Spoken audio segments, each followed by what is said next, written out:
Cayimiz nerede? Chinese Bordai.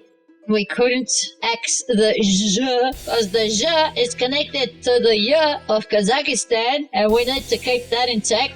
Yazdım. That's why I sometimes have to spell the letter Y with the J at the same time. I actually physically need it. Yeah, so that was the first letter of Wombatistan. Because we had to put an end to the Kahn't. Is that a K? Is that an S? Or is that a J? Or is it something completely different just because somebody said so? It's kicked out entirely. But we remember it. Our JZsa J is native to Colombia. I don't know how to pronounce it because it's got the letter C in it.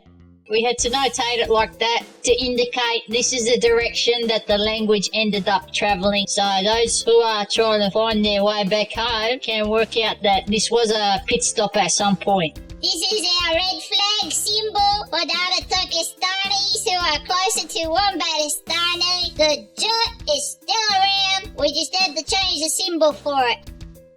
Manço! Get used to it!